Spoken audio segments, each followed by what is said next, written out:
Oh, wait.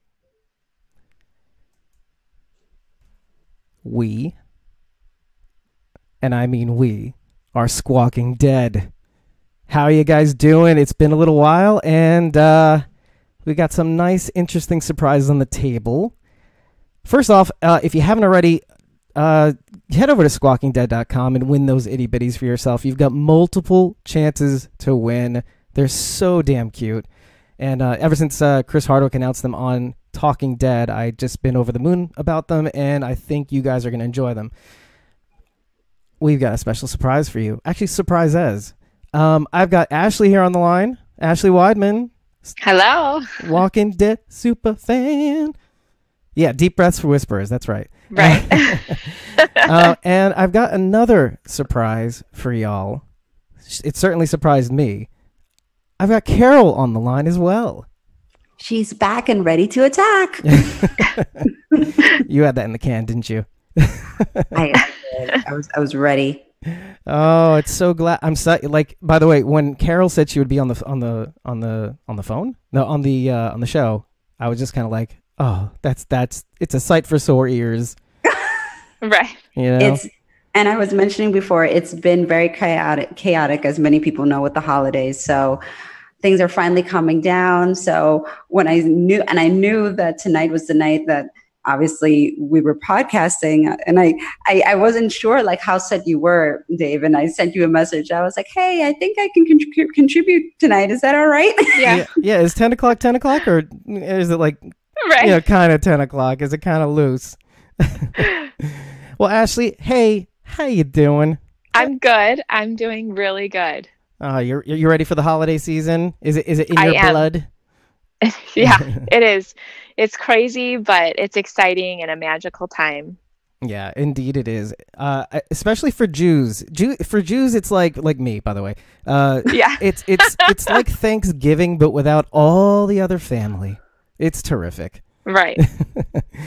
I get to sit there in my pajamas eating Chinese food and watching Home Alone and Die Hard. That sounds amazing. That does sound pretty amazing. Yes, be jealous. So I'm so very glad to have you both on the show. First of all, Carol, it makes me feel a lot more comfortable.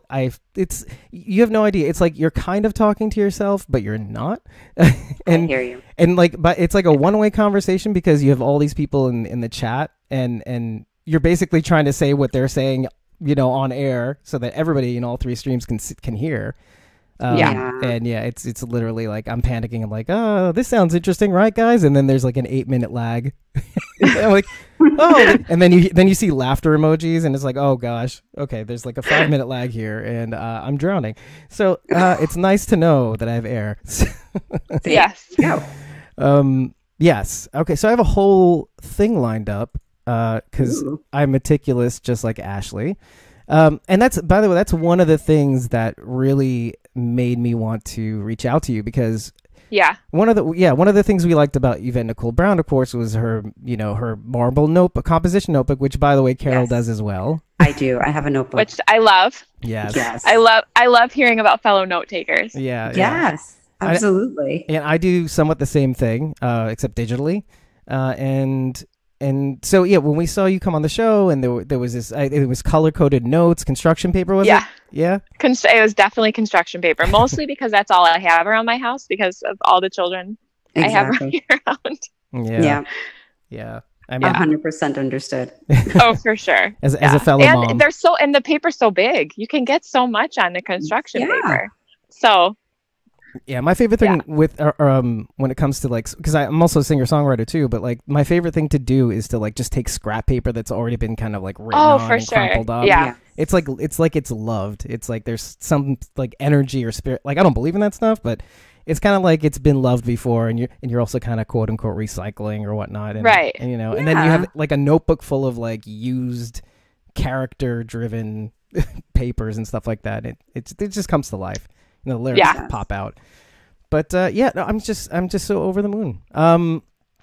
So I mean, the first thing I kind of wanted to ask too, like, so I had heard I'd done my research. Okay. I heard you on a couple. Is that scary? Yeah, I did my research, and it indicates that no, I listened to another podcast, and so I didn't want to like rake over some of the same questions that you You For normally sure. get, but it's kind of unavoidable in some respects because Right. you kind of have to want to you want to reintroduce certain like yourself to everybody, and maybe people haven't heard certain podcasts, and I mean you only get so much time on Talking Dead. It's just something For that people sure. don't notice, Yeah. So I guess the first thing is like, how did you get into The Walking Dead? I love that question. I love it. So how it started was my husband, he works for a non-for-profit, and he used to have to travel all the time. Mm-hmm. And there was one month where he was traveling, and I'm like, I'm so bored. I put the kids to bed, and I'm like, I need to find something to watch. And so I was like, wow, I've heard a lot of great things about The Walking Dead. So I started watching it, and he got home, and I was like, sat him down on the ground, like glued his eyes open. I'm like, you need to watch the show. It is so good. And we watched, I think, season 1 through season 3, like in like a couple days. It was so it was funny. sad. It was very sad. I know. I think it's really right on par and really similar to, if I think about my own story, because I'm originally from New York. My husband and I are both born and raised in New York. And we would come down to Florida to vacation before we officially moved down here, because my sister-in-law lives here with her husband. We're all very close in age, and we would usually stay with them. And they were like, you got to see this show called The Walking Dead.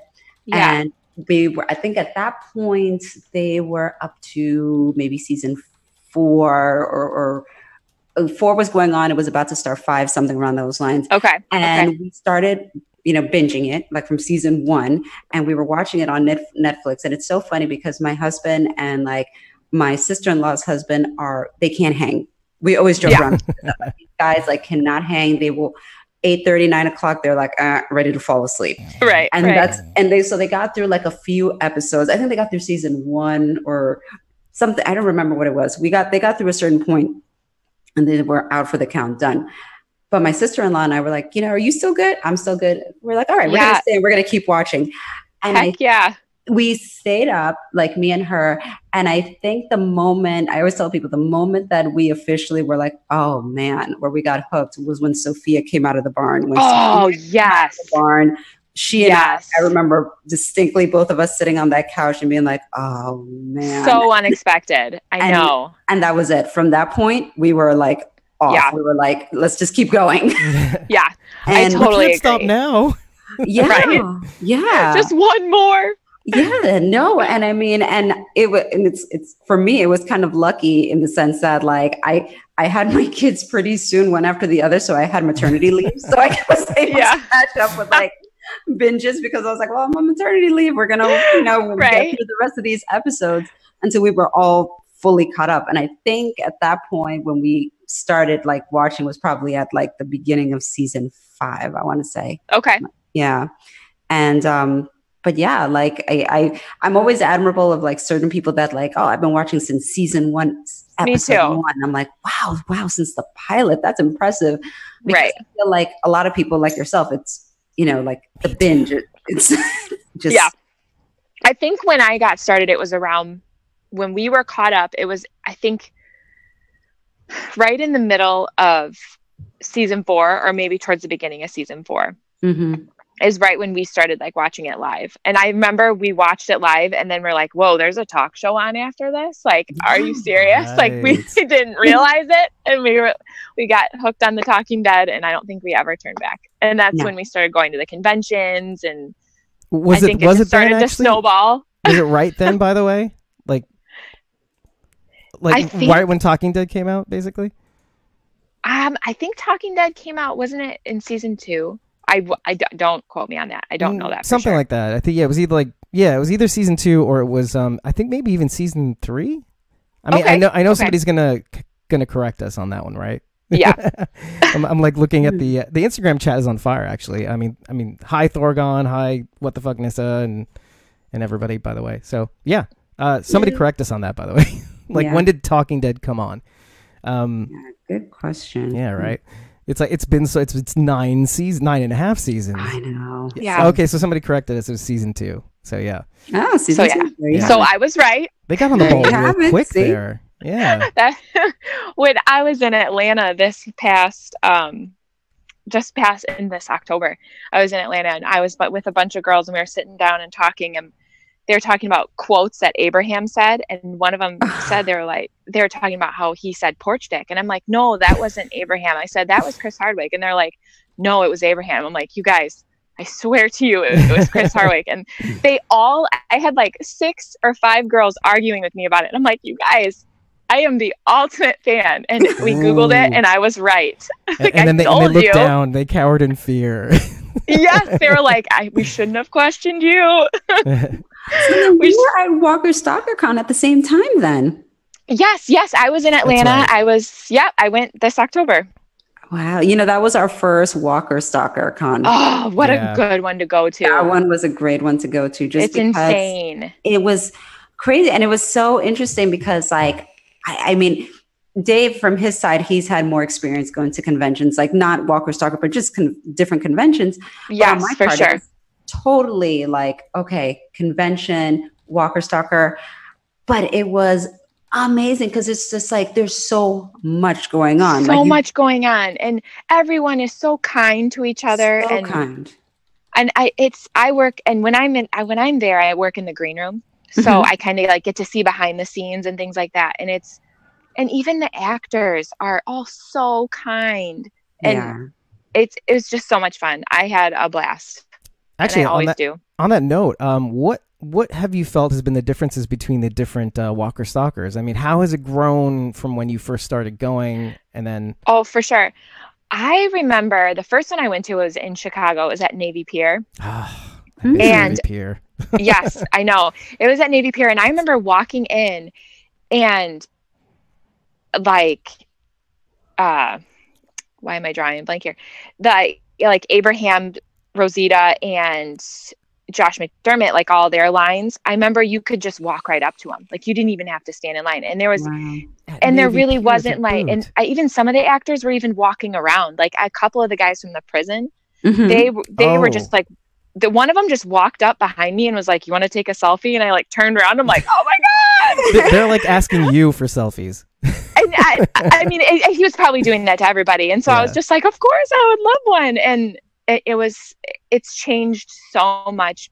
This show has just grown like exponentially since I was there at Navy Pier. And even there's so many more fans. And I even think Chicago this year, I believe, is 3 days.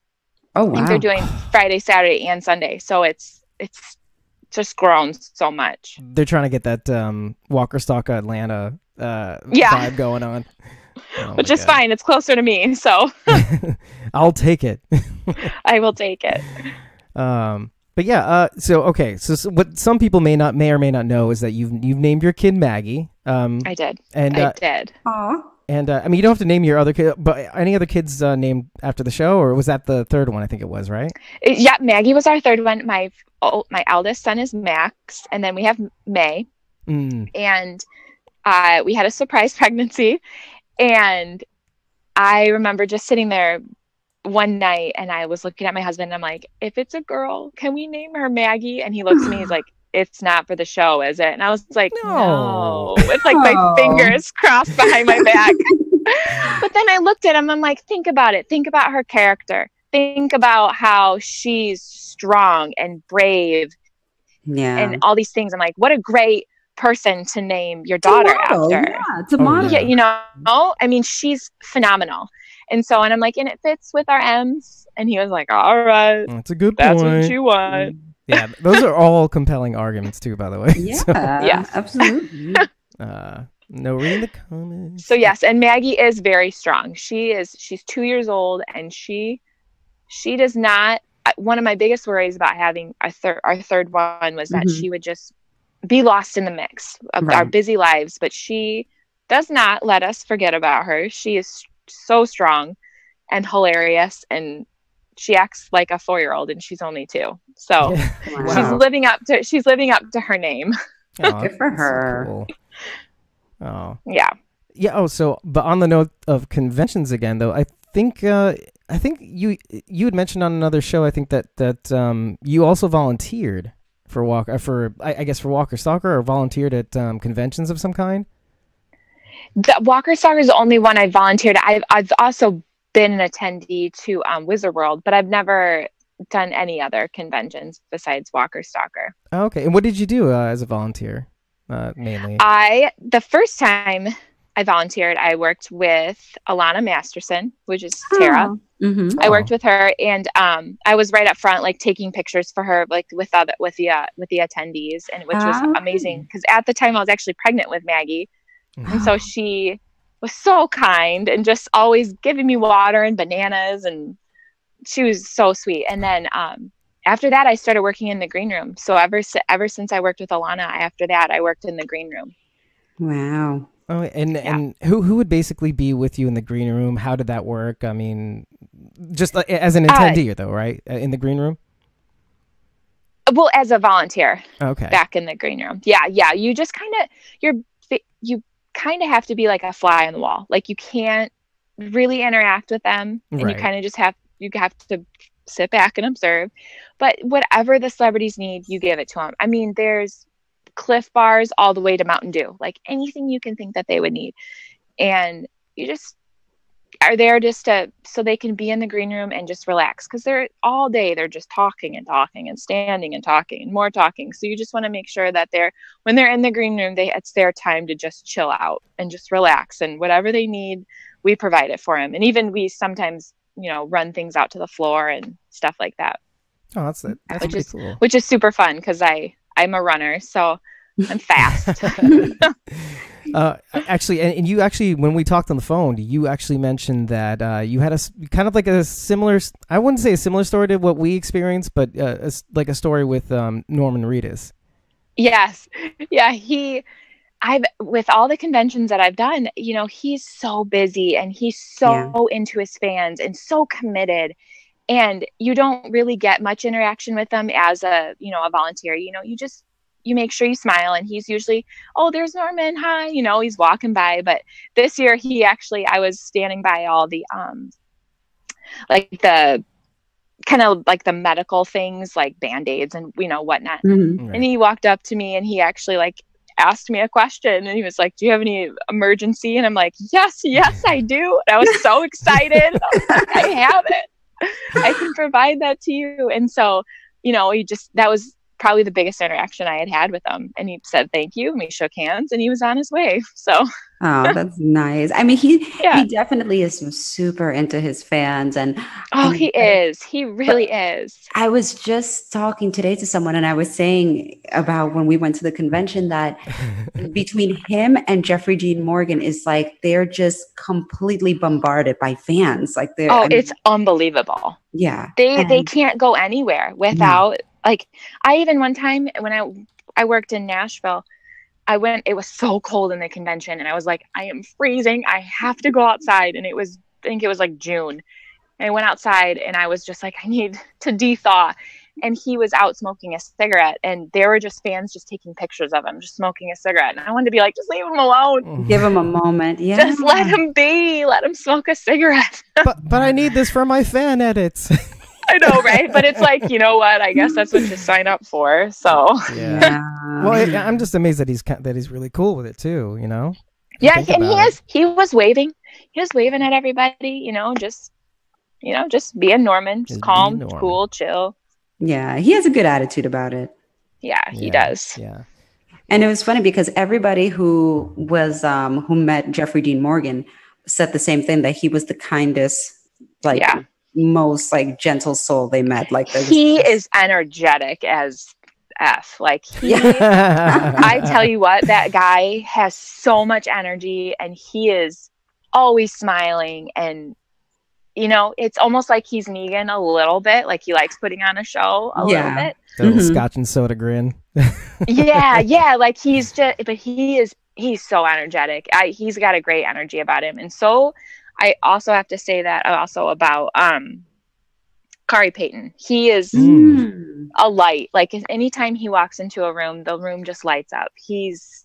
I absolutely adore him. That smile is infectious too. I have to admit. It is. He's a phenomenal person. Like he was actually there the night that they announced me as the Ultimate Fan. He was on. Remember, he like kind of surprised, like showed up, like he asked a question. So Mhm, he was mhm. he was there the night that they had announced me. And so a couple weeks later was the Nashville convention. And I saw him and I was like, I was there. You were in Talking Dead the night I was announced. And he made a big deal about introducing me to his like people around him. And he Aw, was so kind and he just melted my heart. He's so nice.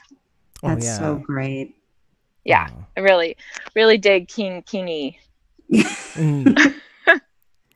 Oh, and now like everybody like wants to meet Kari, by the way, in the chat. Yeah, well, they should because he's amazing. Yeah. Yeah. Oh man. But actually, so it kind of brings me back to, speaking about the superfan stuff. I mean, one of the things that like really touched me about your superfan submission was the idea that you were kind of an island unto yourself when it came to your fandom, and with like not really many people to geek out with, and I mean, obviously there's None. the internet, but nobody in person. Now I have the same problem. And as do I. Well, as Yeah. did I also. Yeah. Well, I mean, you have your husband though, somewhat. You know No, what? Oh, he's dropped out. I cannot count my husband completely I because can't either. no, because he kind of looks at me like the crazy person sometimes. And Yes, that's how my husband looks at yeah, me yeah, all the time. all the time. And I'll be like, sometimes I'll just be standing there like, can I tell you something? And he's like, is it about The Walking Dead? yeah, And I'm exactly. like, well, what if it is? What does it matter? Right. And You signed up for this. So right. And I'll start talking about theories and like my thoughts. Right. And he's like, okay, all right, fine. So he kind of didn't Right. mind when Dave and I started working on this podcast. He's like, okay, great. You can talk all you want. Yeah.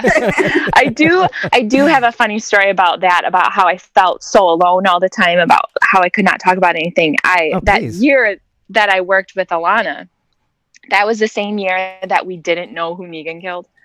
And there was that whole like, who did he kill? And it was, I think the convention was in May. So this was like fresh in our minds. Like, and I had so many theories about how it was Daryl.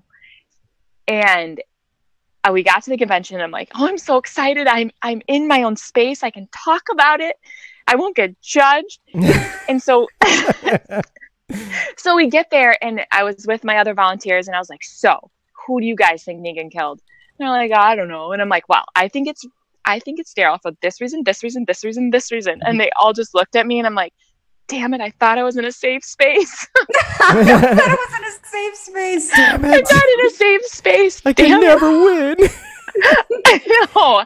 And obviously I was wrong about it being Daryl, but No. I had some solid arguments. They just needed to sit around and listen to them. So yeah. No, sometimes like you just want that like sounding board. And with my husband, like he will watch the major episodes, but like I said, he's such an early to sleep person too, that sometimes like he just can't like stay up and just watch it. And it was funny because we watched the Rick's final episode and we were watching it and I had very clear theories about what was going to happen. I was like, oh, we should talk about that, by the way. Yes. I was completely, Dave knows I was completely 150% convinced. I was like, Rick is not dying.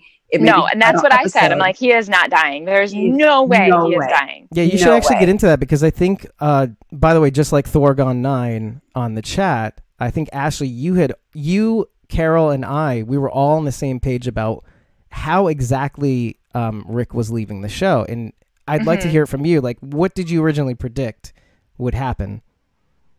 Me? Yeah. Oh, sorry, Ashley. Yes. No, yeah, that's okay. No,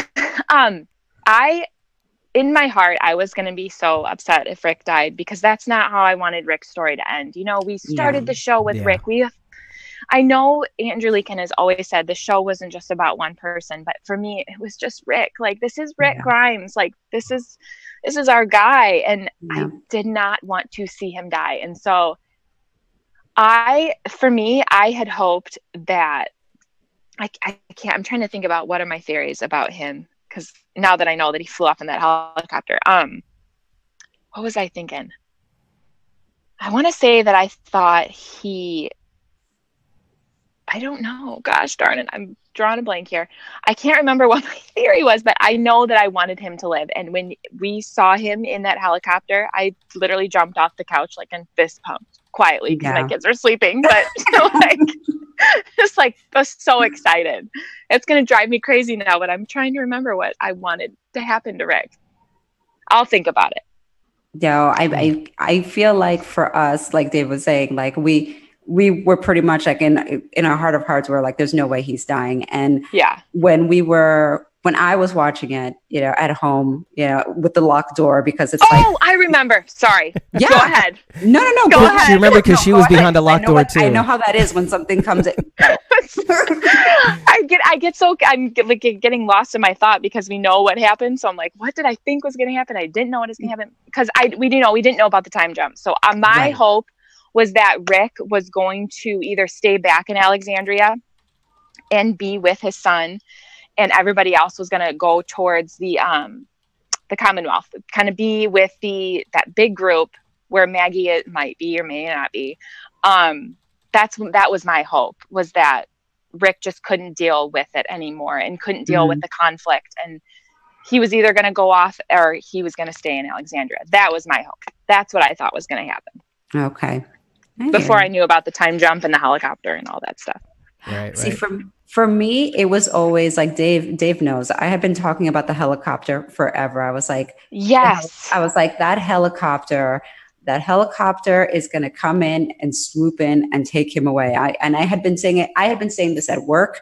I've been saying this in the kitchen at work. I've been saying this on the podcast. I was like, there is no way they sang. And it was funny because we were watching the episode in our like locked bedroom with my mother watching the kids in the living room. I was like, Mommy needs 2 hours to watch this.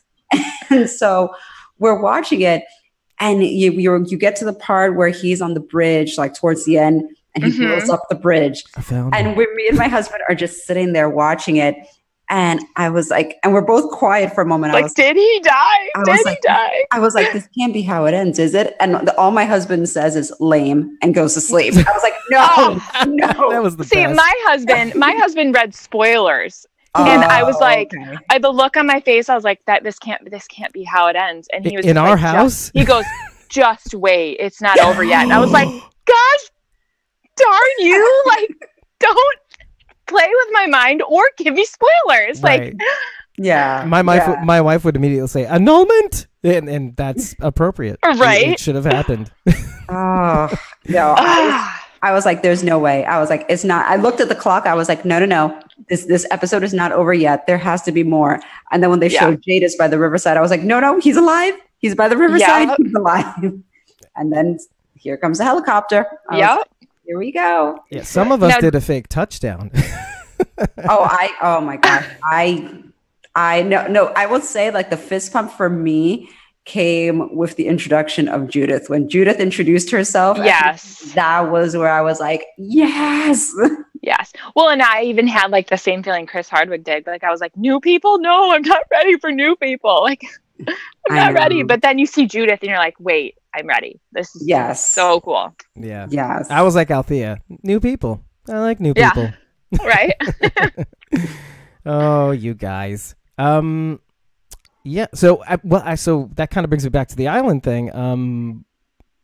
Has that changed for you? Actually, I mean, do you have anybody nearby? It has exponentially. Like, it is since basically April, right? Or actually, yeah. I mean, just people always now are coming up to me. I mean, I was even at my kid's school a couple months ago, and I was signing out of the school, and this one dad looks at me, goes, "Congratulations." Aww. And I was like, and I looked at him. I mean, this was like a couple weeks ago, or like a month or so ago, and I'm like, he's catching up. Kid. And I'm like, what is he talking about? Right. And he was like, the Walking Dead thing. And I'm like, oh, thank you. He's like, yeah, I heard you on the news and just figured I'd watch you. And I was like, well, that's really nice. Thank you. I know. And now, and I feel like I'm from a small town, so I get people a lot that are like, you're the zombie mommy. And I'm like, yeah, that's me. That's awesome. You should literally change all your handles to zombie mommy. But zombie mommy, I know. Well, our insurance person, our Allstate person, they addressed our letter to Jared and Ashley Weidman, aka Zombie Mommy, and I was like, that's awesome. We did not tell them to do that. It is catching on. That is crap. very catchy. It is catchy. I know. I love it. Actually, what would the license plate would literally be ZOMBMOM. What? Yes, it would. Yeah. Times 3. Hey, you gals are in both different states. You know, you can grab it. Oh, there you go. Good point. That is a good point. I'm giving everybody good ideas. Right. That's so great. I don't know if my husband would let me do that though. I did get to name our child though, so that's pretty much the biggest thing you could do. So Yeah, that's huge win. Yeah, totally. it was a big win. Yeah. I was actually wondering also, like, while I was kind of doing a little here and there research, wondering, do you still have any sort of contractual obligations or any? I mean, I don't know if it's even something you could even talk about, obviously. So if you can't, you obviously can't. But okay, has there been any like connection, I guess, with AMC? Has there been any sort of, is there still some sort of lingering connection or any sort of? Yeah, I mean, if you have anything to talk about with respect to that. Yeah, no.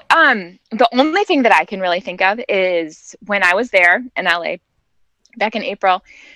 At the end of the show, everyone was so amazing and so kind and so welcoming to me, and they told me, they said, now if we do a big premiere in October, we'll invite you out. And so I had my fingers crossed. I had tabs saved for outfits that I wanted to wear. A reservation in the wind. Yeah. I had reservations waiting, and they didn't do a big premiere, but that's fine. There was a lot of controversy this summer and a lot of stuff going on, and I believe that they had the New York Comic-Con just that week before. Mm-hmm. Yep.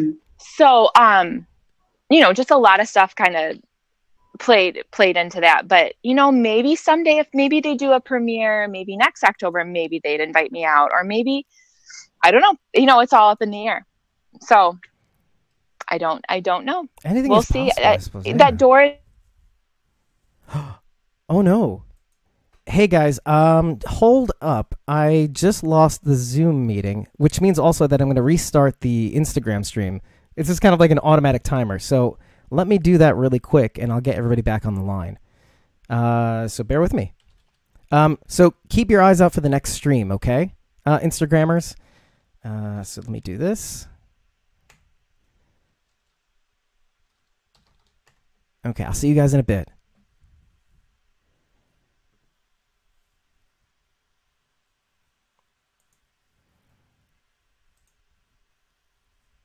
Hang in there, guys. Hold on a sec. A podcaster's life is never done.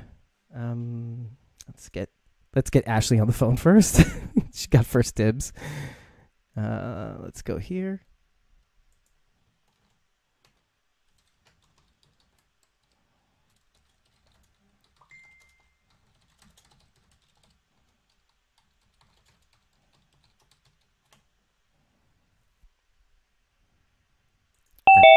That's one.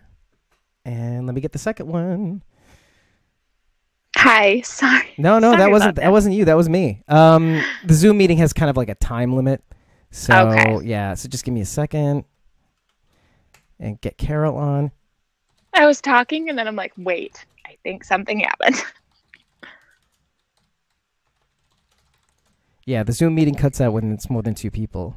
After like a certain period of time, so it's like a half an hour at a time. I guess I should keep my eye on that. Let me actually. Oh no, I'm still recording. Right? Oh no, I'm not. Now we are. Okay, so Carol should be getting on soon. That gives me enough time to actually get on. Start another Instagram stream too. Ooh, I think I screwed that up. I don't know if we can get back on Instagram. Oh, that's been happening to me lately. Okay. Bear with me, though. Oh, that might work. Good, great, awesome. Okay, so we're just waiting for Carol to get back on. Okay. Mark. Stream key. Technical stuff.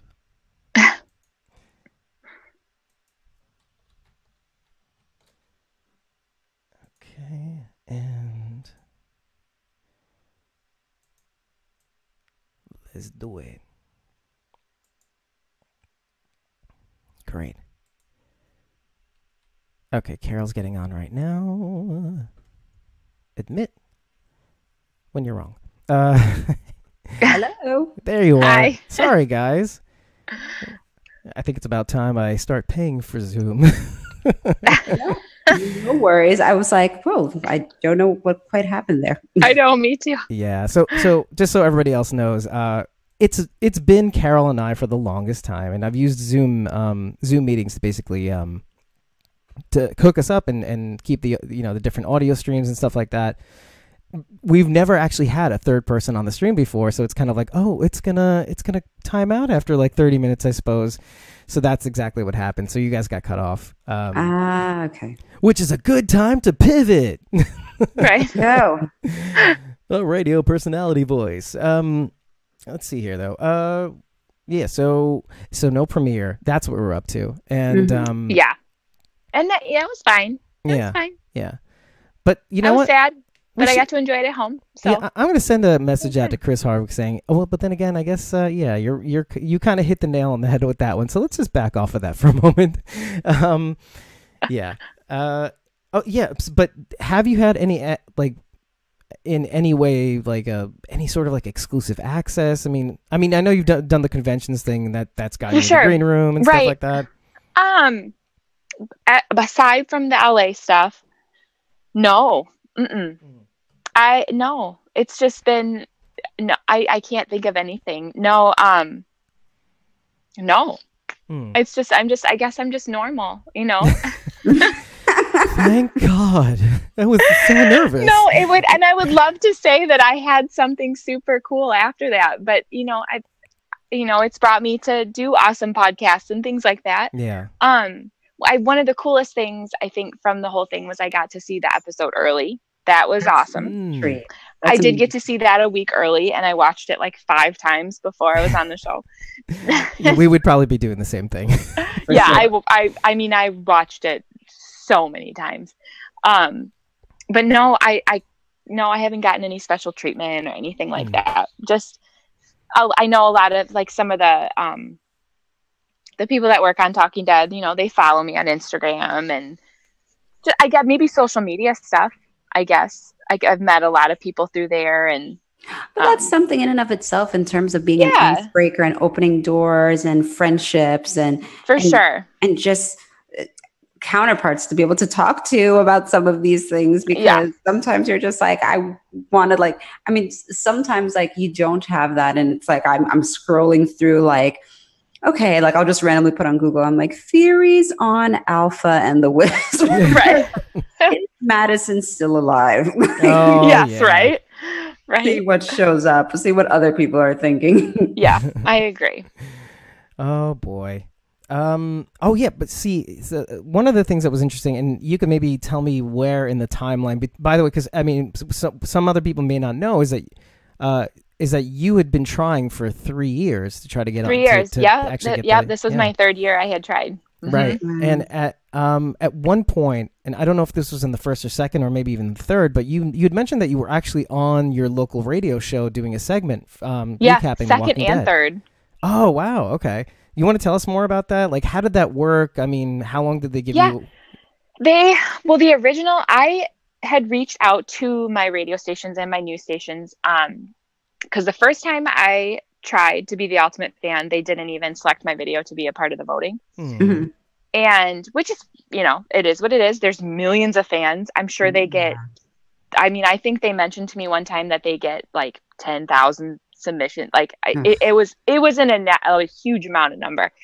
And, which was fine. So that first year I didn't even get, selected to be a part of the voting, but the second year I was selected to be a part of the voting. And I'm like, how do I get these votes? And I reached out. I was like, God, I got to get my community involved. And so I had reached out to my radio stations and my news stations. And I'm like, I don't know if this is, good news or anything. And they jumped on it. They're like, no, this is positive. Oh. And we really, we're from a small town. Like, this is great. We would love to see you get your votes up.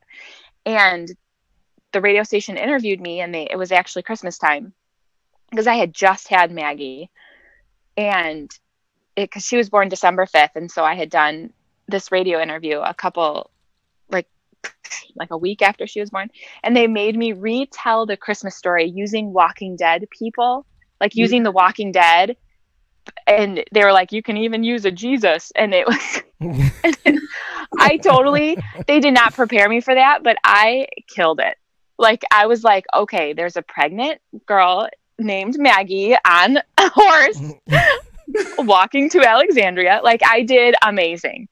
Oh, and that's great. Oh, I did so good. And I think after that, they were like, would you want to come on every Monday morning and talk and like kind of talk about The Walking Dead, and we'll kind of pick it apart a little bit for a good 20 minutes. I'm like, hell yeah, nice. I will do that.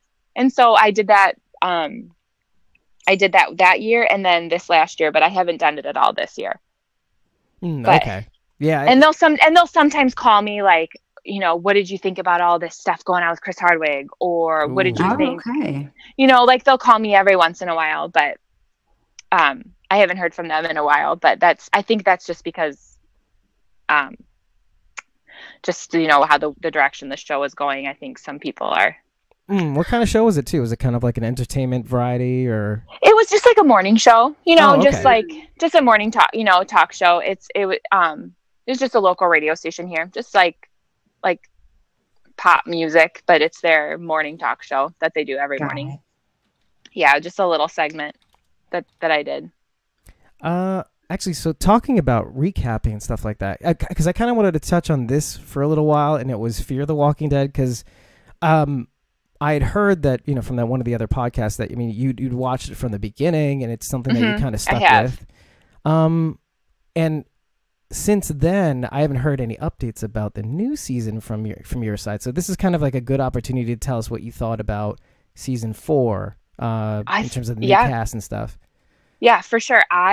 The front half of season 4 was dynamite. It was so good. I mean, John Dory, his character alone there's so much to tell there. And with June, or, you know, Laura, Naomi, whatever her name is, she's got so many. I love them together, and to see a romance, you know, blossoming in the apocalypse is always something positive. The back half for me was a little slower. I didn't really attach to it as much, but I still loved it.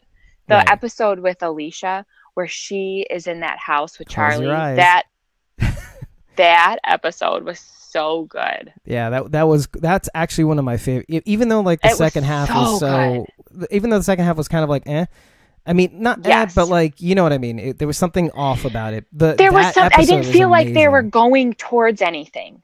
Correct. You know, like I didn't feel like there was like this point. Like they had that one disgusting woman. Yes. Yeah, Martha. That's right. But I didn't. But then they killed her. Yeah. Yeah. And it was almost like, no, why can't she turn good? You know why? I don't know. Anyway, but that episode with Alicia and Charlie, that was so good. I loved that episode.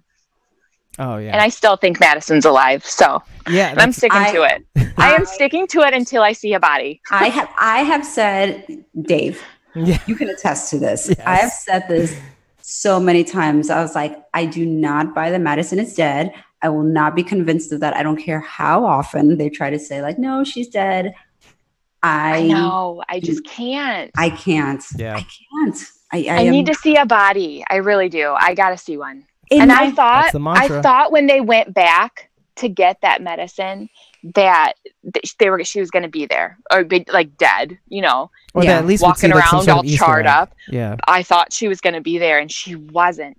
So I will tell you, in my heart of hearts, what I wish, this is in my ideal world, what I would have wished. Oh yeah, that's right. Let's go back to that. Yeah.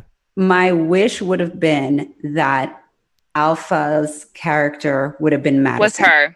Yeah. Yes. Because it would have made sense in terms of like... She would have made a badass Alpha. She would have made a badass Alpha. Yeah, and she would have done great. That like the whole fact that this Whisperer group manipulates like hordes and like Madison, you know, quote unquote died leading this herd away from like it would have just poetically, it would have just made sense. So in my heart of hearts, I was like, oh, maybe she survived and it's going to be like, and this is going to be the crossover where it's all going to come together. But no, but it's fine. And visions of whispers were dancing in her head. I still am not convinced that she's dead. I'm not either. No. I know. I agree. I need to see a body. Yeah. Actually, so talking about Fear the Walking Dead, and just to kind of get this out of the way, and kind of ties into the whole, being on the island with nobody to really talk to about this. But you did go to, I think, the Fear the Walking Dead crossover thing, right, in theaters? Correct. I did. So did you end up going with your husband and anybody else, or? I went with a girl I actually met because she had saw that I was a part of the Ultimate Fan, and she actually lives in my hometown. And she asked to be my friend on Facebook, and then we ended up going to Atlanta together. Like, oh, that's awesome! So random, and so we ended up becoming really good friends. And so I actually went with her and a couple of her friends, who are also my friends now too. So yes, that was so good. I'm so glad I asked that question because I was hoping that would kind of change for you after this too. Yeah, I mean, now I have her, and she actually lives down the street from me, which is so funny. Oh. That's a small world. Well, do you guys have watch parties on that front? Do you guys watch the show together, or do you guys have? No, actually, we don't watch the show together because usually what I do is I tire my kids out, and then I put them to bed early so I can, because it shows at 8:00 here. Right. And so I have to be sitting on the couch at 8:00, ready to go. And kids, I need water. Yeah. Tell me what to dream about. What are we doing tomorrow? It's like, go to bed. Go to sleep. Yeah. That was a so twist. I know. Yeah. So me and my husband usually just sit and we chill out. And I feel like I'd be embarrassed watching it with other people because I'm so like, well, what? Whoa. Yeah. Yeah, no, exactly. I feel like I need to talk to people afterwards and compare notes. Like, okay, did you see it? Okay. But like when I'm watching it, I need to be in like my zone. Yeah. But it's like, I feel like in a group, you'd be like, shh. Right. That's actually a really, really good point. I mean, like Carol and I we could probably do a live watch, but we always watch. I always watch the show like a couple of times afterwards to take notes, but yeah, you're right. I mean, I would probably, cause I watch the show live cause I want to enjoy it, Right. And then the rest of it's just concentration. So you can't like really have people around in both respects, unless they're like real fans and we'll shut them up, Right. So how do you nicely say shut up? Right. It's like, watch. No. It's like, we're not speaking now. We're watching. Yeah. Right now we're divorced. So right. You have custody. My of the husband kids. knows. He just turns on football on his phone and he zones out. So. Yeah, exactly. Just let me focus on what I'm watching. Yeah. Oh man. Okay. So I actually had a theory that I kind of wanted to run this by you and see what you thought about it.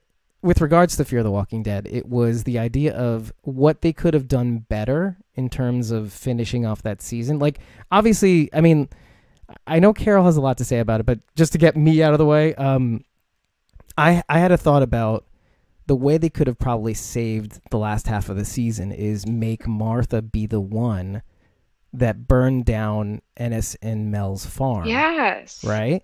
Yeah. And that would kind of bring everything kind of full circle. Obviously, we're still upset about Madison and stuff like that, but I'd said it on the show in the last episode or the second to last episode and kind of brought it up again. And it was kind of like, if they just added that one thing, that would have kind of been do we even know truly how they got from the bridge, like that explosion, to where they were?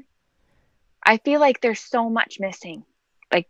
The explosion on the bridge, meaning at the end of season 3, like, do we know? Like, oh yeah, that's the one. That's like, a whole other thing. That whole chunk, like, why does Strand carry around cement in his pocket? What did he do? Like, that's what I'm. Did I miss something? Well, it's all the events that led up to. Yeah, it's like all the events that led up to that happening, having to get to that point. What happened to that group that was on the bridge, and what? Yeah, I think they're done. but you're right. with all that went on with season 4, we kind of. But Nick was on the bridge when it exploded. That's he true. was the one that detonated it, and Yeah. he survived. So that's why I'm like, where? I don't know. I thought we'd have flashbacks to that, but there was never one. And the only time that we heard about it was when Madison met Althea, and she was telling her kind of what happened, like a little bit of what happened. Yeah, like the PTSD and the injuries and the yeah. And I think we'd always assumed that they would give us a little bit. I mean, they did show like some sequences with him underwater and stuff like that, with Nick underwater, etc. And then scenes with him like at the very last episode. Obviously, like you see him kind of like almost catatonic, walking around holding himself in that motel.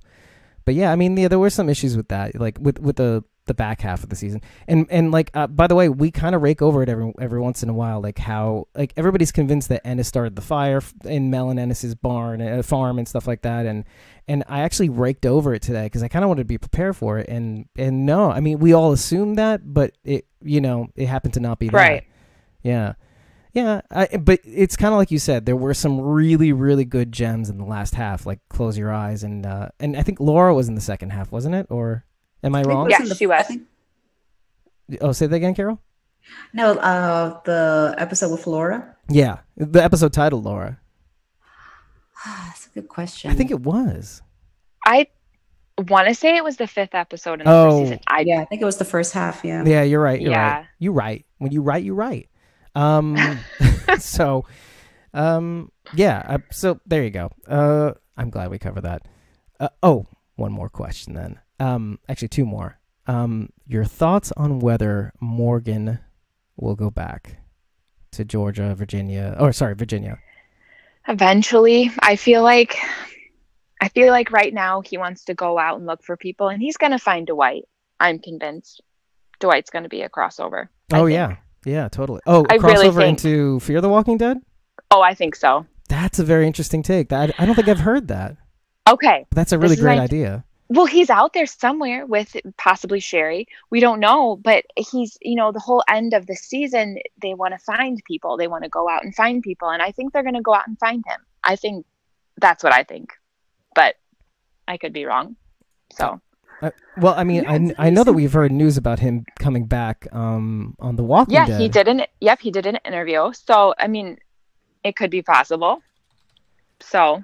And Fear the and it's right. I mean, the timelines could overlap. I mean, one of the things that I called in the beginning of The Walking Dead season 9 was that the very same storm that was happening in Fear the Walking Dead had actually hit The Walking Dead in the crossover because of the damage the bridges have for sure. Yeah. Yeah, so there is kind of like a somewhat of a timeline matchup or something like that. Well, and Daryl told him if he ever comes back, he'll kill him. Oh, yeah, it's true. So it could be that he crosses over, and Morgan knows who Dwight is. Right. Yeah. So Dwighty boy. Dwighty boy. Yeah. Yeah. Yeah. But I wonder, like, it kind of like the Negan effect. If Dwight comes back and, maybe saves people or something like that, is all forgiven. Oh boy. I don't know. Well, and how forward are you looking to? Now, this is actually a better question. Like, how forward are you? How are you looking forward to season 5 of Fear the Walking Dead? I'm excited. I really am. Even though the back half of season 4 was a little slower, I am excited because I love the characters. I can't wait to see more of them. And of course, Morgan, he's amazing, and I'm excited to see, because I truly, now that what are they at, a factory now? They're based out of a factory. They're based out of a factory. So, I mean, it'll be, hopefully they'll have a new direction now. Oh, yeah. And maybe we'll meet a whole new group of people. Who knows? Maybe they'll start their own community. Yeah, I'm confident that they will too, and I think that's part of what's going to be the problem too. Is that they're going to meet a bunch of people. Yes.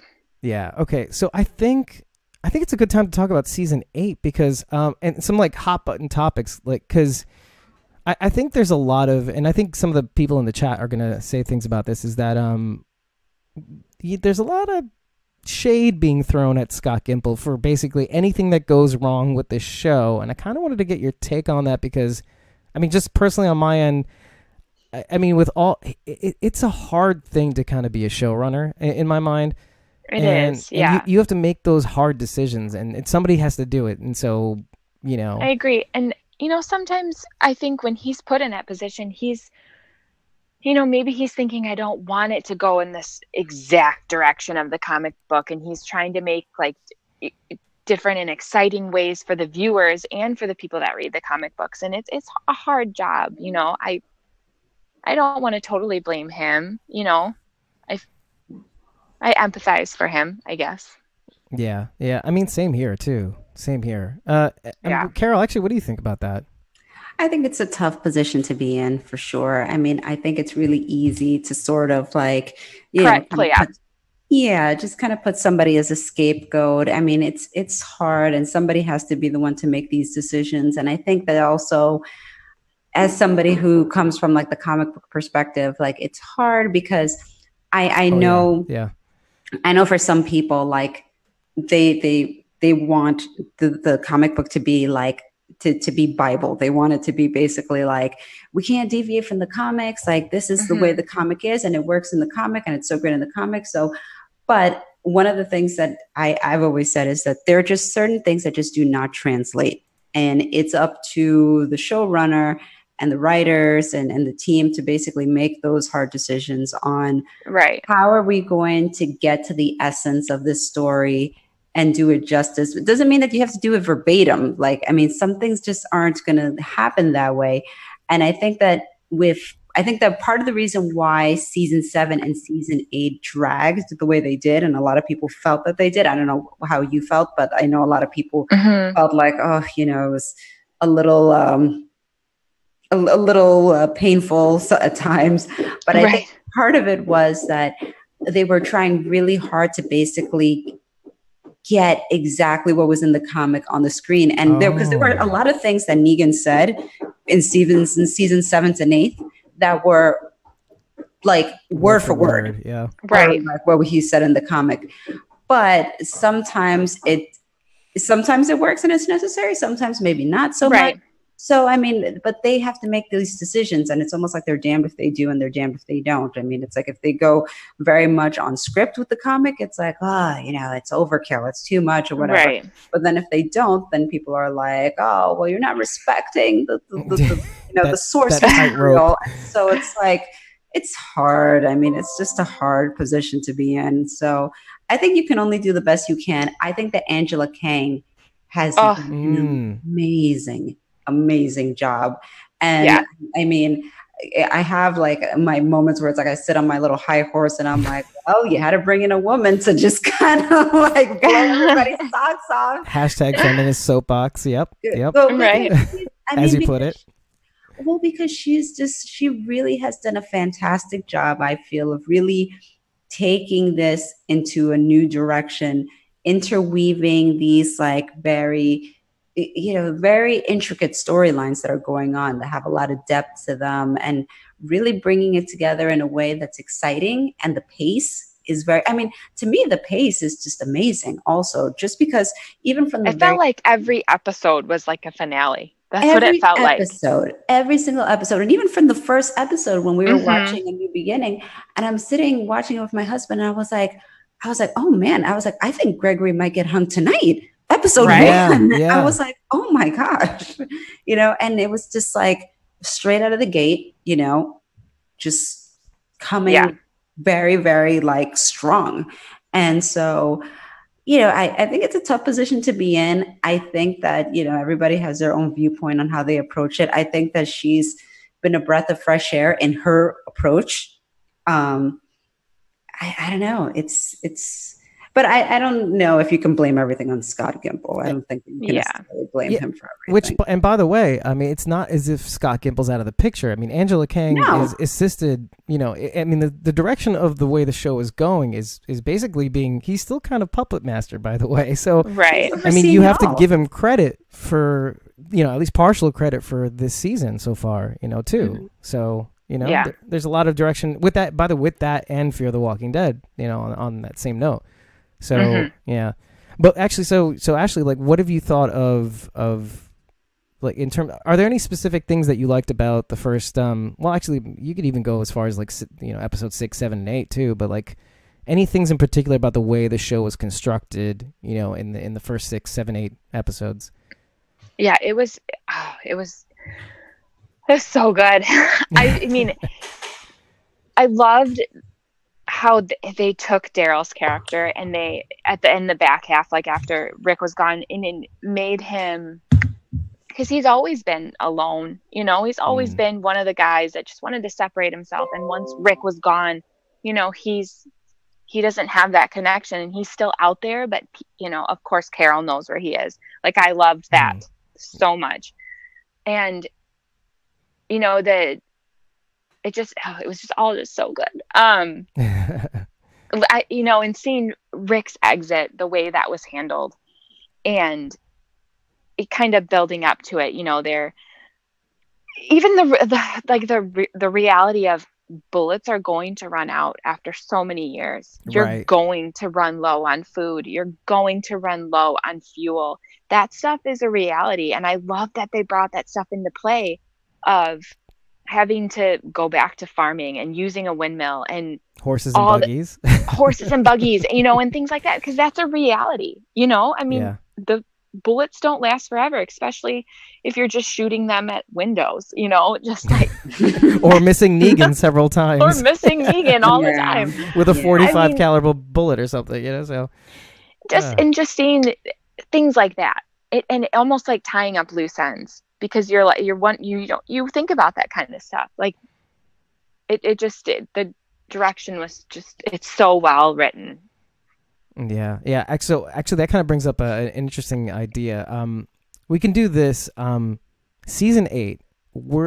There are many people who started to divide kind of lines between, are you on Team Negan, or are you on? I mean, you could say Team Rick, quote unquote, but like Rick's crew. Right.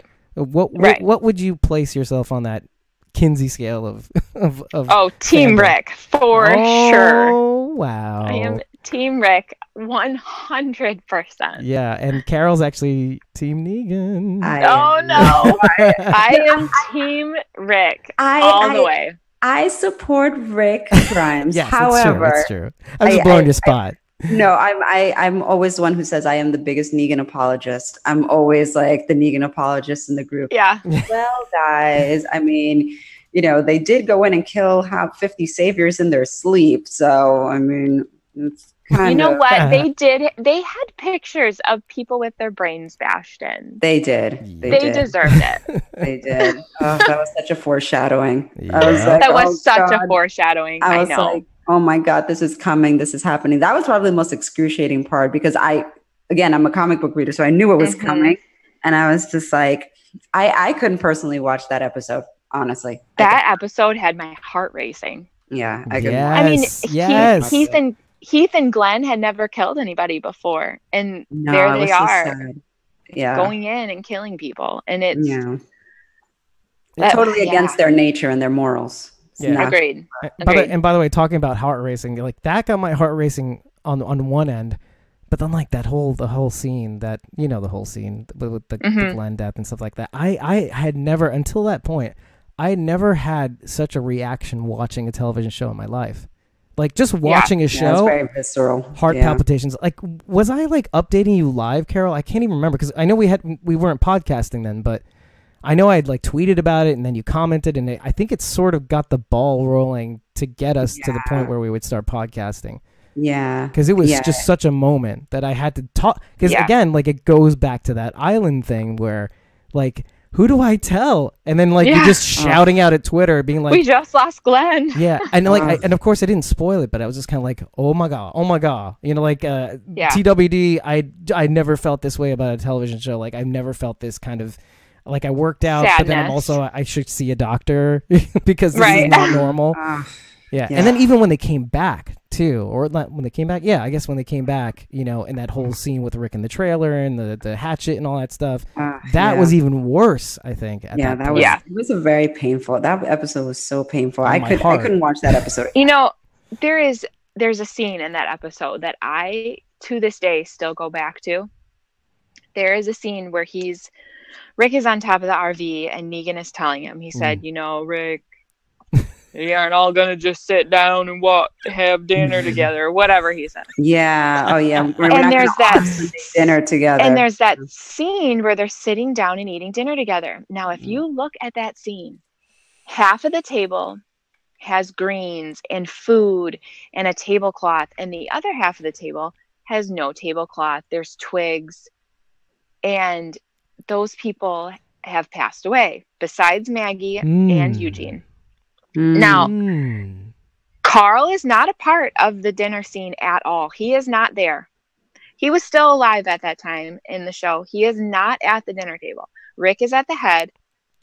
And you see Morgan taking the candle. He goes to reach for it, and this is before he went cray cray again. He's like taking the fire out with his finger. Right. I just feel like that scene had so much foreshadowing in it.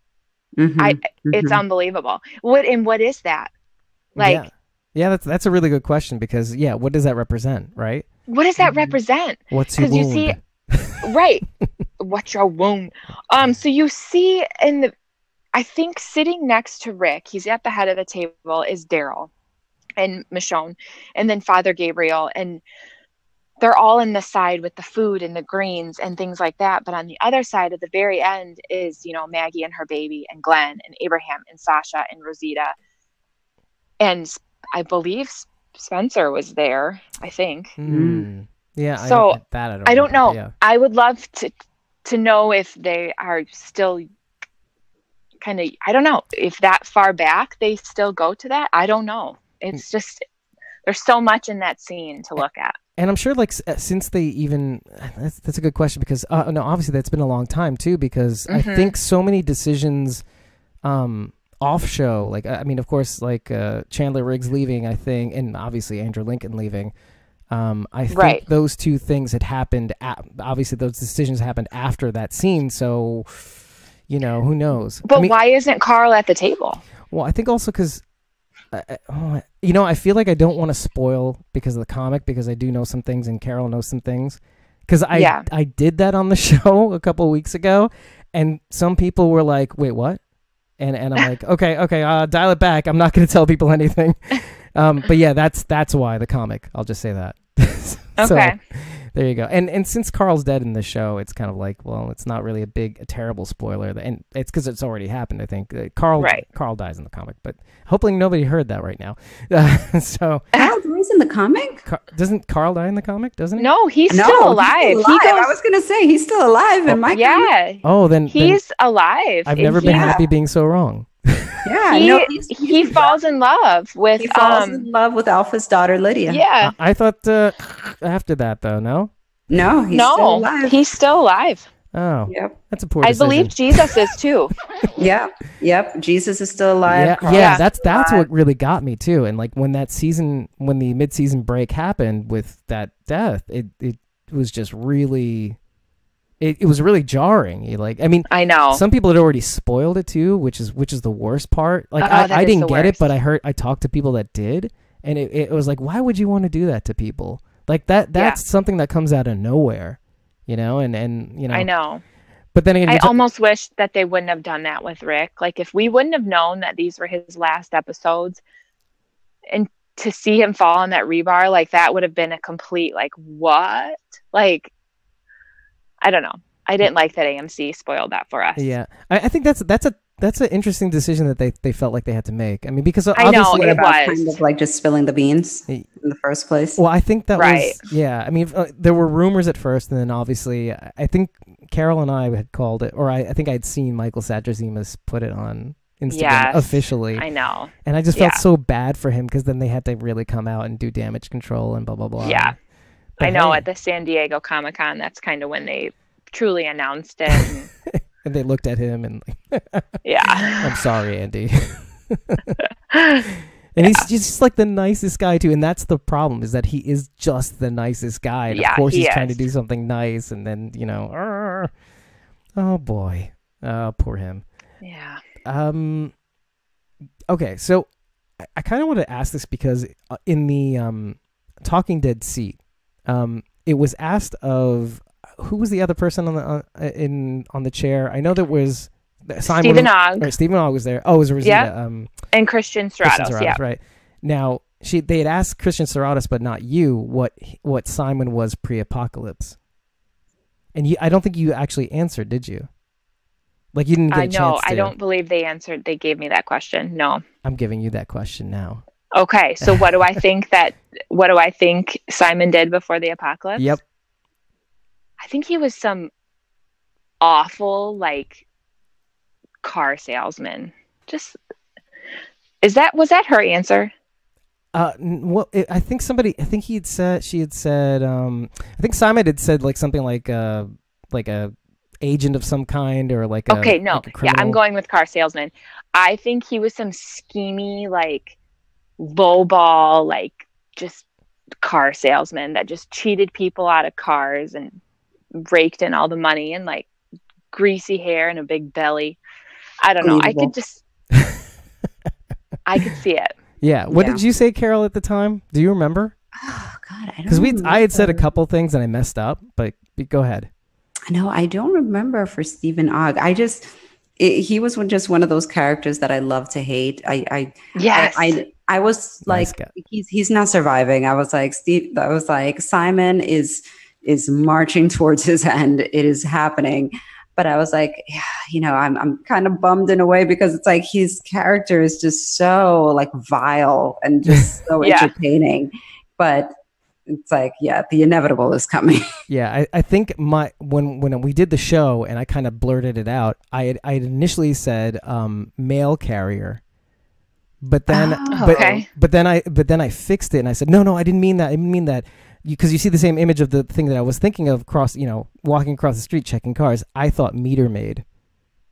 Oh. Like just checking people's meters, doing like the crappiest thing, like it's almost expired, 5 minutes before, here's a ticket, All right. And then a lot of people are saying in the chat like, oh, insurance broker, carpet salesman. Carpet salesman. What's interesting about that is that in Broad City, I think he was in Broad City, and he played. Oh yes, that's right. He was in Broad City. He was the locksmith. He was the locksmith, and was he the locksmith or was he the plumber? He was like, I think he was a locksmith, because I think my wife told me about that. I'm like, oh, he's the locksmith from Broad City or something like that. Like, because they needed to get back in the house. They had brought him over to the house because they needed something. He was sketchy as hell. He was like really skeevy, sketchy, and like they like kind of. I think one of the girls like made up a name because he was like, "Ooh, what's your name?" Like trying to like come onto her while he's trying to like obviously do his job, and she's like, "Oh, my name's Yolanda," and he's like, "Ooh, Yolanda," like just very like creepy. But he has that. I hate to say that he does creepy very well, but he does. Like he does. He does it very well, and he thrives in it too.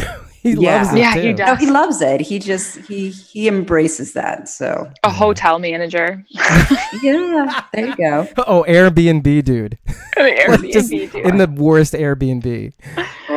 Or what would it be worse? Would it be worse if it was a good Airbnb or a bad one? Like that subversive thing where you're like, oh, this isn't so bad. A bad one that he tries to make look good. Oh man. Okay, so I know that so look, we're all working, parents and everything like that. So I don't want to make this too long, but there are some key questions that I wanted to ask. And one of them is I had a theory about, I know Carol, I don't know if you heard the last few shows, but I had a really big theory about so obviously there's been a 6-year time jump between the time we meet Judith Grimes, etc., and Rick leaving the show. And one of the things was the marks on Michonne's and Daryl's backs, right? And we're talking about, what could that have been? And then I kind of connected the idea of the Hilltop's reaction to Michonne coming up the hill, and they kept shouting, the riders are, the riders are coming, right? Mm-hmm. So what I had said was, and I couldn't confirm it at first, and I didn't want to say anything about it, and then we had that little sneak peek into the rest of season 9, right? And then I saw this glimpse of who is Angus Sampson. You see this little thing of Angus Sampson, the actor, and then I kind of put something together, and I was kind of like, oh, dude, Angus Sampson this is a flashback, and Angus Sampson is a rider. Like, these are people that are on horseback, And I think it's really a group that they kind of let in, like obviously in the spirit of Rick, and they kind of abuse them. And I was wanting to know what you thought of that, and then if you had theories of your own and what tragedy kind of happened to make Alexandria close their doors. Okay. Guys, I just lost them again. Bear with me. I got to get them back. Oh, the worst thing in the world is when you talk and then... Bear with me, guys. Let's start this thing up again. Okay. Let me do this. All right, guys, I'm going to actually stop the Instagram stream so I can start another one. I'm sorry. Okay. Hold on 1 second. You're going to get kicked out. Now look out for the live button again. Okay. So just bear with me. Okay, guys. Okay. Oh, hey, Ashley. I know I started with video for some reason. I don't know why. Give me a sec. Do do do do do do do do do do do do do do do do do do do do. You there, Ash? Yes, I am. Yeah. I don't know why I started with video. Were you able to stop the video or? Let me see. I have to send Carol the actual link, so bear with me. Let me get her on in a sec.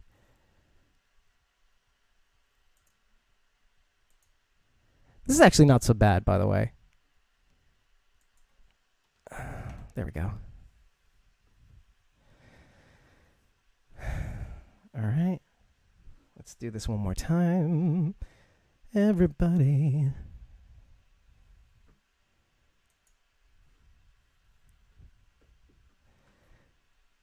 Hang in there.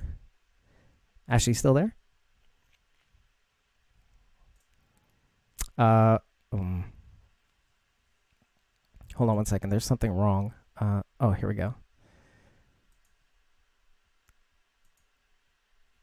Okay. And Ashley's having trouble with the mic. Let me start recording. Okay. Okay. Ash, Is it working? oh yeah, there you go. You were on mute. I think you probably hit your headset, probably muted it. Oh, okay. Yeah. Okay. Okay. And Carol, you're there? Yes, I am. Sorry, guys. I'm gonna have to go through that question again because the recording actually gets cut off when the stream ends. So, but give me a sec. I'm gonna get Instagram back on the line. We've had quite a crowd in the Instagram, like people just chatting amongst themselves and stuff. It's been really great. Oh shoot, I didn't put the right code. All right, let me do that again. Sorry, guys. Bear with me. I mean, Instagram and Facebook are getting a nice lull of a treat. But let's get this up and running. Always the entertainer. All right. Yep.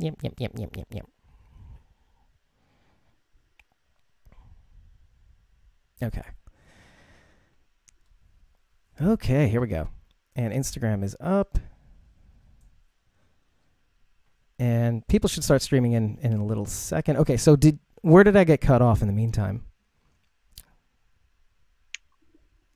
You were kind of talking about like your theory on the writers. Yeah, I'll start from the beginning. Yeah. So okay, as we all know in the show, Alexandria is shuttering its doors, not letting new people in. Hilltop has similar kind of weird reservations to strangers, etc. Kingdom could use strangers, but they don't. They could use all the help they can get, but they're still kind of on a similar page. But what had happened in the 6 years to cause that people just kind of shutter their doors, kind of not go along with Rick's idea anymore, Michonne talking to herself, etc. And then you see two specific scenes where Michonne and Daryl have X brands on their backs on the lower left side, right? Mm-hmm. And so yes. What I thought of was I connected something that happened. Like I had thought about when I saw Hilltop's reaction about the riders, I thought it was kind of like a little overreacting, right? Right. And then you see in these little scenes where in little previews for the second half of the season that you see Angus Sampson in this one flash. Angus Sampson was in Shut Eye. He's in this new movie or like a new show or something like that on Netflix, I think, or no, Amazon. Okay. And brilliant actor, and I kind of went on a tear about that for some reason. And I know he can play brutal very well. And so it occurs to me that maybe they met these riders, these people like on horseback that ended up, screwing them over. They let him in, they kind of gave him a chance, and then things went horribly wrong. Now, did you have like similar theories, or did you have like any ideas about what had happened between then and now? I agree. I definitely think I don't really have like a specific on what I could think happened, but I do feel like there is a correlation between the X's on their backs and to why Maggie left the Hilltop. I feel like, and then I do kind of think that Michonne might have murdered everybody at the Oceanside. That's what I was wondering myself too. Like, did they have a trial? And I feel like that's why there was a lot of animosity, especially between her and Tara when she came. And I don't know if what reason she had for it or anything, but I don't know. And maybe it's, I'm so excited to see what it is. Right. Because the one thing that we forgot was that that they didn't really touch on in season 9 was that, but they did touch on in previous seasons, was that Cindy and Tara kind of had a somewhat of a thing, a relationship of some kind. We didn't know what it was. Right. And so, yeah, I could see that. I could see them bringing that back. Yeah. Yeah. Carol, are you there, by the way? Yes, I am. Oh, thank goodness. So I thought, with all the problems with the screen breaking, I thought I lost you. Oh, okay. Yeah, right. Okay, so, yeah, we're back here. Okay, so one more. Well, hold on. Give me one more second. Okay, so one thing I wanted to talk about, and one thing that I brought up incessantly in the middle, like at least in the beginning of season 8 or the middle of season 8, was, what are your thoughts about what I think they're going to be introducing either in this season or at the end or at the beginning of season 10? Snow. Yeah, frozen walkers. I had been talking about this and going crazy. Like, when am I going to get my goddamn snow? Yeah. I mean, what are your thoughts? That will be exciting. Yeah, like, I mean, this is just like one of those things that like they just are they going to handle it like us Northerners? Exactly, and like, and they're it's not exactly like they're in Georgia. They're in DC. Right. DC gets some rough cold weather. Yes, it does. They do. Right. So it's kind of like, but I had heard tell, as they say, that that they may be exploring that at the, and they'll probably do this. They'll probably do what I proposed that they would do at the end of season 8, which is like in the last frame, you start to see snowflakes and stuff like that, and they'll do that just to spite me. Like, as if I'm something to be spited or spite. Anyway. Spote. Spote. Yeah, that's perfect. Thank you. But yeah. So there are a couple more questions. Then I'll cut y'all loose. All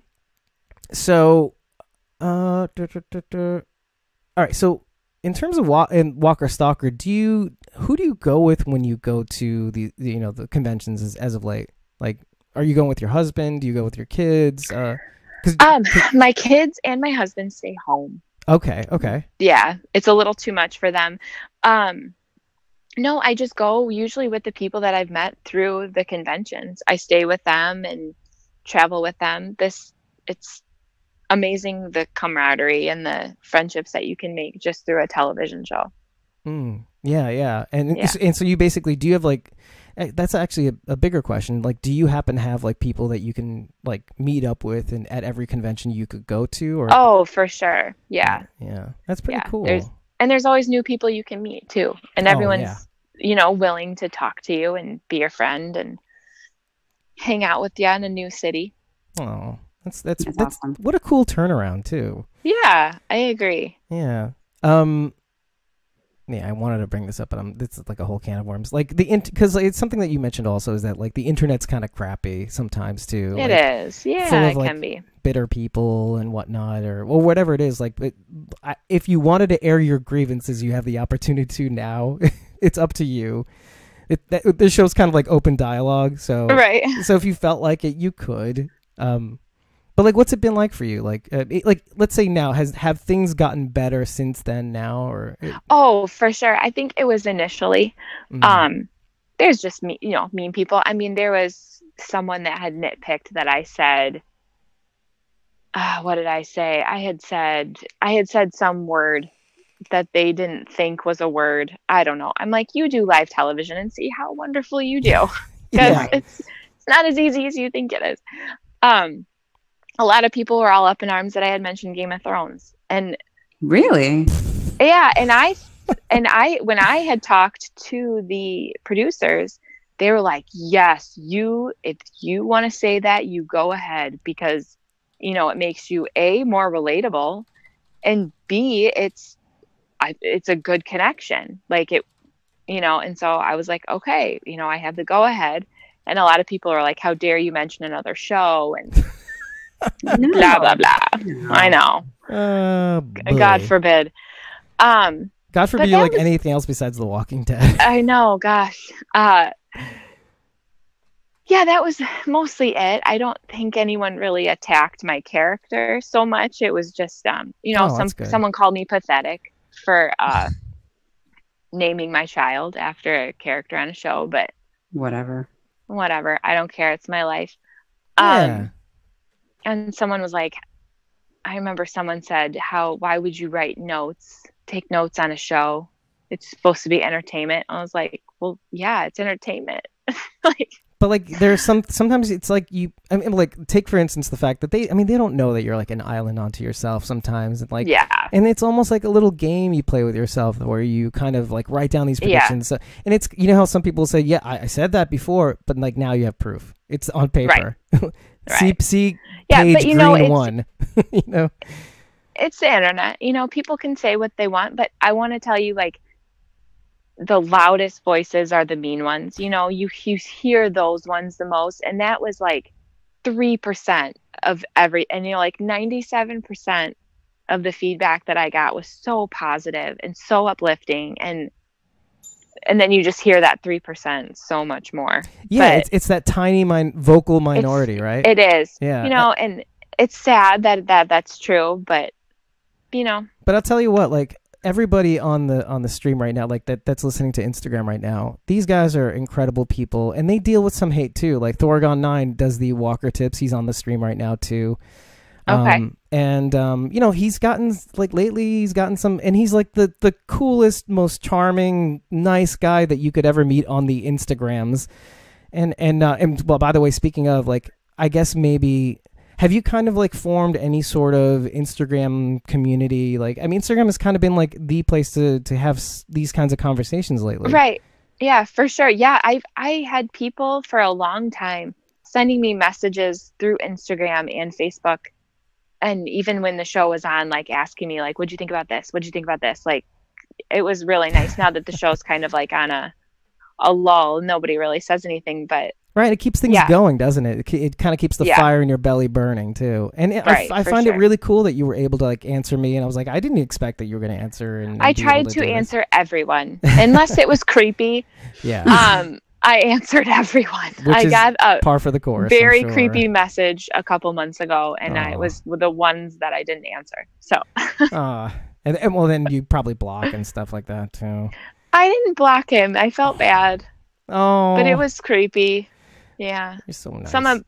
He said something about the heels that I wore on the show. Like, Oh. I don't, like, you looked pretty sexy in those heels, and I'm like, yeah, I'm not gonna answer you. Oh. Yeah, it's a good thing I didn't repost that picture that you posted, Carol, because that would have been bad.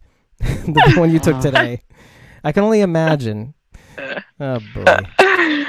Yeah. Right. Actually, in my notes, by the way, it says, "Tell her the internet is dark and full of terrors." Right. I know. Coming off the heels of saying Game of Thrones. Yeah.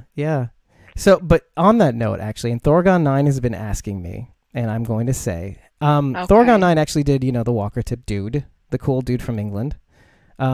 He'd asked me if you'd actually seen the 24/25 hour Andy Lincoln tribute that he actually put on Instagram. No, I did not. Yeah. It's tough with kids, isn't it, though? Like, you can't always be around and see things, too. Right? Yeah. It sounds amazing, though. Yeah, so basically what he did was he had a whole bunch of guests, including, Rosemary, Rosemary Rodriguez, who, also directs the show every now and again, right? Yes, I know who you're talking about, yeah. So he had her on for an hour segment and like a whole bunch of people like relate, that are like really into the show. A bunch of the cosplayers. Yeah, exactly. So yeah, Thorgon, I mentioned that, Rosemary Rodriguez. And yeah, so it was this like big Andy Lincoln tribute that he actually really ramped up, for like months leading up to the premiere and stuff like that. And it was kind of fantastic, but as he'll probably tell anybody, he will never do that again. Because 25 hours of live streaming, like an hour each time, it must have taken it. It's enough to get PTSD to never do live streams again almost. Yeah. Oh my God. But yeah, I mean, have you actually had have you actually participated in like an Instagram live stream before or like anything? Nothing like that before. No, it's been a podcast and it's been like pre-recorded and nothing live though. Yeah, technically you're on one now. I know. That's pretty awesome. So we're glad to be your first. Yeah. Oh yeah. I mean, if you go back to the actual Instagram live streams once it gets archived and stuff like that, I think it's you'll start to see the comments that I've been reacting to every now and again. And, okay. And I have to say, just hands off to the Instagram community right now. You guys, I think this is the biggest live stream response that we've ever had, actually. So thank you so much.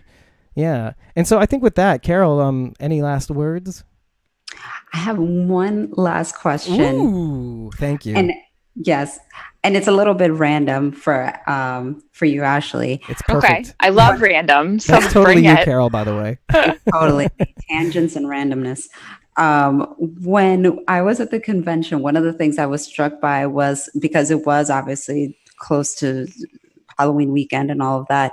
And so I noticed, these parents with their kids there. And like, I thought to myself, and because some of them had them dressed up, For sure. Mm-hmm. Right. Georgia W. cosplay too. Yeah. Yeah. And I thought to myself, gosh, I was like, I like completely shield my kids. Me too. I do too. I was like, oh my God. I was like, it was pretty like eye-opening, like not wrong or right, but it was just kind of like, because what if they can't find someone to watch their kids? I get it. Yeah. But I completely shield them from anything Walking Dead. I mean, they know I love the show. Right. They've seen pictures of me with the actors and things like that, but I think my son, he's so impressionable. He would be terrified. My daughter got a paper cut today, and you would have thought it was the end of the world. Hand was chopped off because there was like a drop of blood. So I can't imagine her seeing anything more. I fell running. Oh no. Oh my gosh. I fell so bad. My phone lit up and I looked at it and I just hit. Oh my gosh. Yeah. It was so bad. And I came home and I thought I broke my elbow. And anyway, blah, blah, blah. I digress. But so I was bleeding very bad when I got home. And my daughter was like, you have to put it away. You can't. I can't see your blood. So I can't imagine taking my daughter to see a convention with the zombies and things because she'd freak out. Right. Oh yeah. No less like have her participate in the cosplay. So. Oh, she would. She doesn't. We went to Disney in September, and I forced my daughter. Oh, it's like, you are doing the Jedi Training Academy. I have to live through you. You have to do it.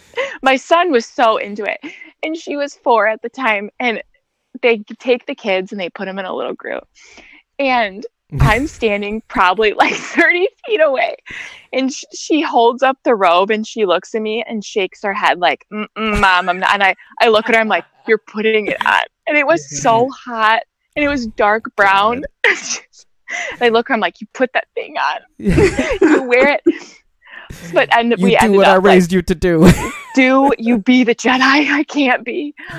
Instead, she turned and so into the she Sith. like tied it around her waist, and I was like, "That's fine." Perfect. That'll do. Oh, it's like a little Ewok. Yeah. I know, but no, she would never dress anything that I forced her into. So. Yeah, it's just so interesting too because like I mean you see like I actually interact with some of them and it's kind of like a bonding thing with their kids, you know, like it's something like daddy and daughter get to do together and I it's think amazing. that's fun. That's awesome. I really do. And even people like Kari Payton who are cyborg on Teen Titans Go, like that's exciting. Like for a kid to meet an actor in a show, like he's not just someone on The Walking Dead, he's also somebody else. So that's exciting. Yeah. Well, thoughts on the possibility of you rebroaching that subject in the future? Do you think there's any world where you would do that? Actually, Carol too. Bring my children into a convention? Oh yeah, totally. Or like I could see like cosplay. It'd be my son out of anyone. Oh, okay. Yeah, I don't think my daughters would be into it at all. What about you, Carol? I think my daughter would be more into it than my son. My son is a lot more cautious and my daughter is a lot more adventurous. But even so, like I mean, she loves to say like, I'm brave. And like, we'll see. Yeah, I don't know about that. Wait till you walk in on somebody dying on The Walking Dead. Right. Scarred for life. Or Cyclone Killer. No, but all right. I see. But okay, so guys, this has been a really great 2-hour chat. Yeah. Or absolutely. I think so. I think like an hour and a half on according to Facebook apparently. Yeah. I'd love to do this again sometime. And just a reminder to everybody else, we still have 7 more weeks of giveaways, and you still have time to actually get those itty bitties. So head over to squawkingdead.com. You've got multiple goddamn chances to win. So do it. Just do it. You'll feel good about it. I mean, Ashley, you can do it too. Carol, you can't. Okay. You can't. But, I can't. No. And I know Eddie's screen name, so he can't too. So, yeah. But Ashley, you still got a chance. So go for it. It's a cute little thing to kind of share between mother and daughter, or daughter or son. Yeah. Yeah. But with that, everybody, thank you for joining us sincerely, and we'll do this again sometime, everybody. All right. All right. Take care, y'all. Bye. Bye. Bye.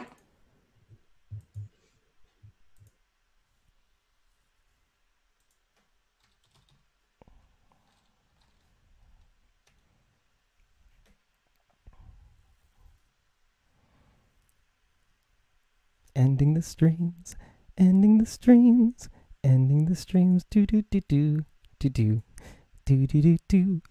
YouTube is getting a little extra new. Do do do do do do do do do do do do do do do do. Santa Claus is coming to